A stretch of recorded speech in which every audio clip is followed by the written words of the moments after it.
Okay, it's getting really hard to be bearish these days on equities and crypto. Here's what we have. First of all, US-Iran peace deal to be signed within 48 hours. This has very recently come off the news. On top of that, Brent Crude is falling crazy. We talked about the RSI divergence. It's playing out to the key. Russell 2000 is just making all-time highs back to back, signaling risk on in the markets consistently. Bitcoin finally breaking out of this bearish flag that we've been talking about over weeks, signaling strength for the last 3 days, giving us very positive vibes. And Ethereum over here also breaking out of this 6-month downtrend and now finally showing strength to go towards this Fibonacci level. On top of that, we have so many discussions regarding Clarity Act, a new Fed chair, and so much more to cover through within this video. So tune in. Hello, everyone, and welcome to Strategic Markets, your place for fundamental and technical analysis all at once. And tuning into our midweek session here today, I've finally come with some good news. Now, obviously, this can't be confirmed, but the US-Iran peace deal is expected to be signed within 48 hours. Insiders basically report that both sides are currently finalizing a memo to permanently end the war. Iran will end its nuclear program. US will lift all its sanctions and release frozen assets. It's really bullish for the markets because what we're about to show you, the way the markets are responding is just absolutely crazy. And basically, they're going to get that memorandum out to us and show us that the uranium enrichment from Iran's side will basically be paused. The UN will be able to basically go ahead and inspect this for themselves. So hopefully this is responded within 48 hours, but just based on this particular news, the markets are recently going insane. First of all, point of discussion, you just have Brent Crude just slamming down. We talked about this last week, just at the end, that we were setting these higher highs. And I was really concerned on this green line over here because we consistently kept making higher highs. And then this was setting higher lows. There's one thing I can share with you guys is that if there's any time an RSI divergence where the RSI is losing strength, but the candles are making higher highs, guys, always follow through with the RSI. If it's going down, most likely price action follows. With that, it's not a very good decision to bet against an RSI divergence unless you have some insider knowledge or you have some really strong bias, because it plays out to the T just like it did over here. And what is bad for oil is generally good for the rest of the markets. We have been following the Russell 2000 for a very long time now, and this has just been on the weekly just setting all-time highs. It's a very bullish sentiment. Every time this happens, it sets a nice risk on narrative, and I just don't have much to say over here. It's just showing strength crazy like it has been for the many weeks. And what that is doing for the risk assets is what's keeping me intrigued, particularly Bitcoin. Bitcoin on the daily, I was really happy. I was so excited to jump on and make this video this week, and having seen this 3 days worth of confirmation. So we have been in this bearish flag pattern. As you know, a bearish flag goes down, consolidates as a flag, and then goes down via the pole, and then consolidates again. Now, we had been in this bearish flag for 88 days, guys. That is a very long time. A lot of people's patience was tested, and a lot of people thought that when we had this particular downwards action over here, this is where we go down. The bear market occurs over here, possibly testing low 60Ks to even 40Ks was going on in Twitter. And another thing that was happening is right over here, this MACD flashed bearish as well. So it made a lot of people think that, okay, this MACD flashing bearish on the daily is a bearish signal. And a lot of people thought this is where the market was going to go down. But very recently, it again turned bullish, and it's signaling a little bit of bullish price action in the market. As long as the market can hold this, that is my thoughts. And if we are seeing right now, this red line, which is the 200-day MA, currently sitting at about 83,200. I wouldn't be surprised if within the next 24 hours we're testing this particular zone, if not touching this Fibonacci level at about 83.9K, or you're going to call it 84, and then staying within this particular region till the end of the week, or possibly coming down for a retest, or both of them are in particularly play. The fact that it actually breaks above and consistently moves higher, I'm a little bit skeptical unless we have some really bullish narratives. But at least this is on the cards for now, that we either range sideways after touching this 83K level, or we even have a possible test downwards. But all of this, for us to be bullish and for me to be like, okay, like right now I'm really bullish and I'm like, okay, this is great. Daily is signaling a lot of strength. I'm very happy with this. But what will really set it in motion for me is a confirmation of a weekly candle out of this bearish flag pattern. That is when I'm like happy to go around and tell people, you were wrong about a bear market. This is great. I mean, like a fake out from here and then going down obviously would hurt. Like, yes, I would be really sad, and geopolitics sucks if that's the case. But if we have a weekly candle close confirm and then we range sideways over here, build some strength, I have nothing against that. That is okay, because that is a very strong signal in the market. Ethereum as well has been showing some great signal. We have actually broken out of this red downwards trending line starting in October of 2025 till May. So yeah, it's now nearly basically 6 to 7 months that guys we have been going down, and just very recently I broke out, and you can just see the price action. Previously, all the candle, they were having these wicks. They weren't very strong until today, where it's just decided, okay, we're gonna go blast past and most likely go for our next Fibonacci zone. These Fibonacci's, I draw them from the lows of the last bear market at 882 at about in 2022 to the highs that we had recently at 4,938, and you can see that it respects it quite reasonably, and in the past it's gone to these particular areas and then it came back down. And right now, most likely it's going to go to this 2400 level, 2434, and basically test that out and possibly range sideways till the end of the week before it possibly goes to 2700 onwards for the upcoming next couple of weeks. If this narrative plays out, if this bullish confirmation is there, and the narratives we've been talking about very consistently, guys, we have, first of all, a Clarity Act, which basically gives crypto assets clarity in the market. We also have a new Fed chair, Kevin Warsh, coming in and starting on May 15, and then having his first meeting in the mid of June to set rate expectations. And he has basically said that AI and Bitcoin will ignite a massive economic boom in America. Plus that, with war tensions easing, plus that with better regulations, if that actually sets the stage for the bull market I'm seeing through, then yeah, I'm very happy to be sharing that kind of knowledge with you, because look, a lot of people talk about it, and Bitcoin for the last 4 to 5 years has been in this cup and handle pattern. And in this cup and handle pattern, we've gone down through the cup.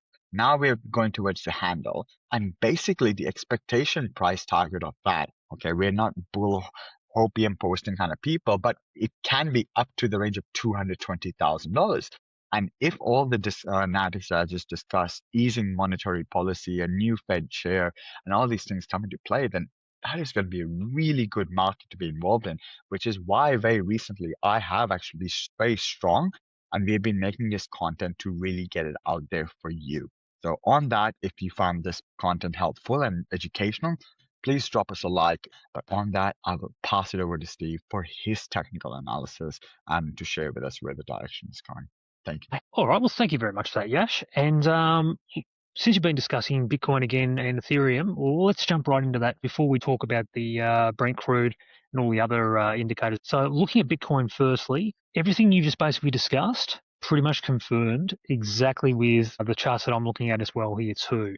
As we talked about on the weekend, let's have a look at that lagging indicator. You can really see after that breakout from the cloud, the continuation with a higher low and a higher high, and you can really see the extension of that higher high. So everything's just really continued off and continued on from that Tenkan-sen increase there as well, with a trend line increase there, looking at that Ichimoku curve on the left-hand side. And as you're rightly saying as well too, we're going upwards now towards the 200-day moving average there as well. So everything's really moving along quite nicely for Bitcoin. That is the leader as we're speaking right now. You are 100% spot on the ball there as well in relation to the 84,000 resistance zone. That's basically back from the 1st of March of 2025. So that would be the area to really take a look at there before we even start looking at previous resistance zones as well. And the previous resistance zone that we were even looking at prior to that was around about 86,000, and that was another one there from before. I'll have to have a look and see what date that was from previously.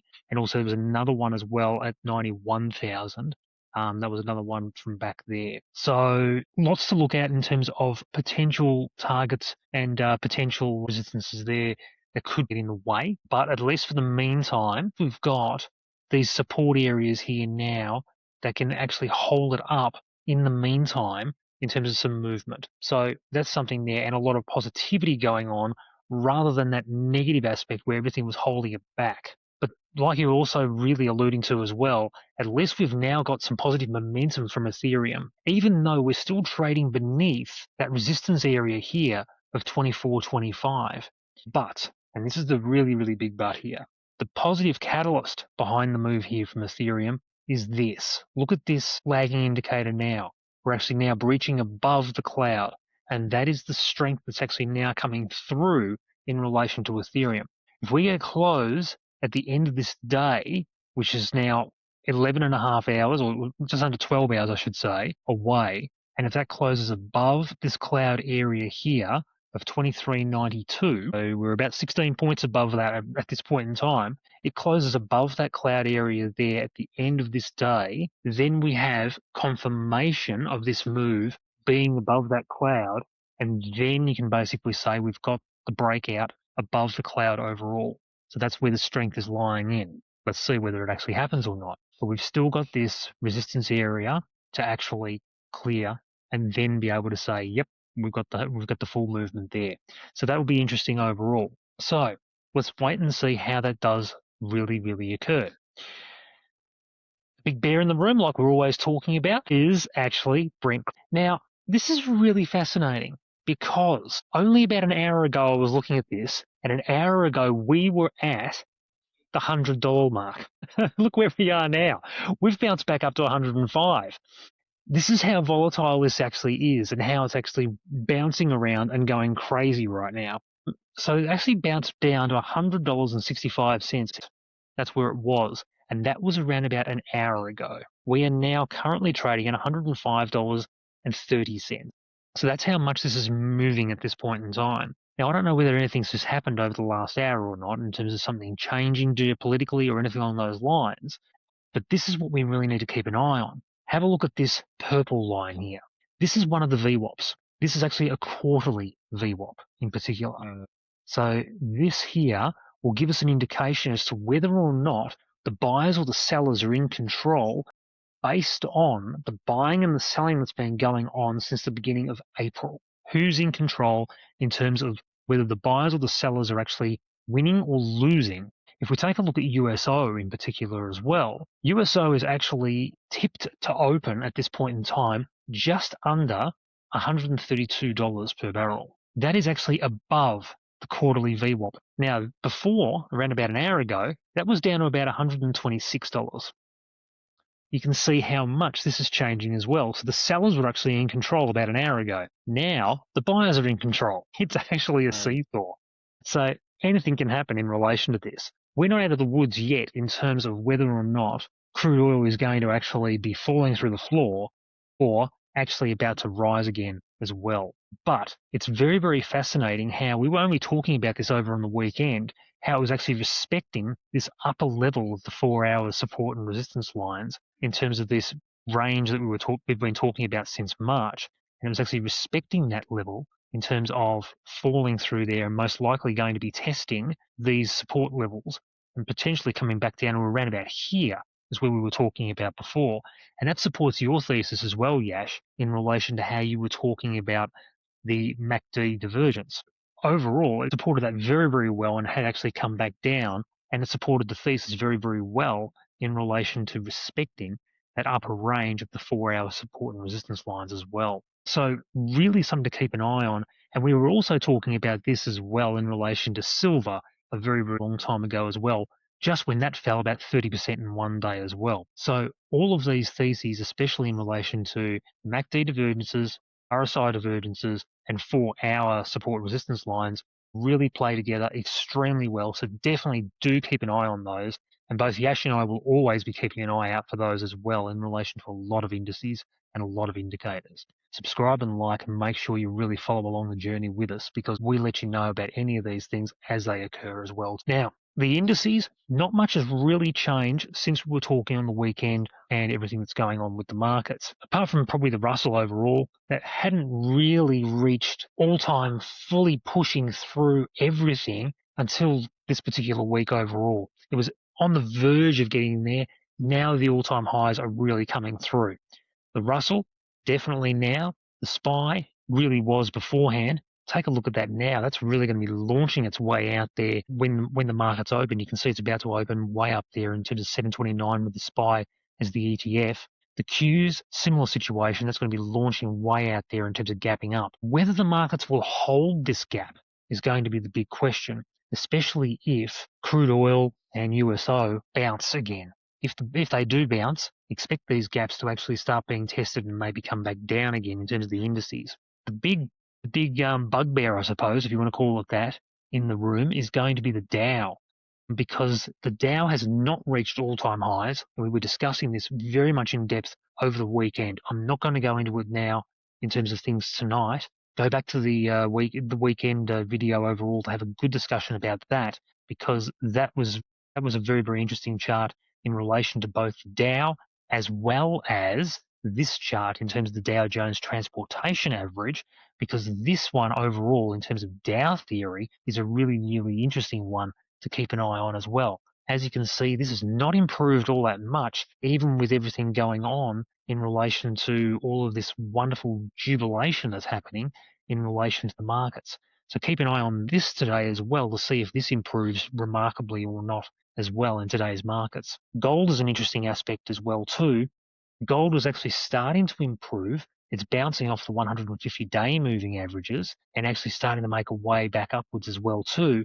But look what's going on in relation to that quarterly VWAP as well. Isn't this interesting, hey? Mm-hmm. Actually starting to bounce off that quarterly VWAP, but to the downside. Now, is that actually making any interest in terms of what's going on with the markets overall as well? And we can also say the same thing about silver. Silver overall actually seeming to respect the quarterly VWAP to the upside. Remember on the weekend we were talking about silver having more relative strength than gold? Looks like showing it here as well too. So there's some very, very interesting dynamics going on. And another interesting dynamic as well, if you want to take a look at things as well, are the bonds. Remember how under the bonds we were talking about this on the weekend in terms of testing the September lows? Well, interestingly enough, it actually fell right through those September lows and went right back down. And now it looks like it's actually going to be testing those September lows from the downside. Remember how we were talking about this as well? The fact that we would like to see the bonds actually starting to improve and actually starting to actually have some strength in terms of the bond market, getting some institutional involvement here. We'd like to see some improvement and getting some actual strength, getting right back up here in terms of at least up to here, potentially even getting some improvement in looking at this chart now, maybe even getting it back up here and testing that quarterly VWAP really when we're thinking about things as well.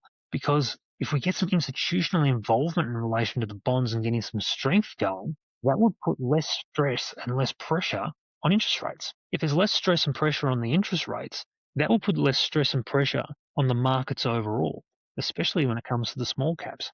Because if you've got pressure on the small caps, there could be really, really big stress in relation to the markets overall. So what's happening? But a lot of it is actually what we had discussed over the weekend. So if you didn't catch what happened over the weekend, I really suggest go and check out that video.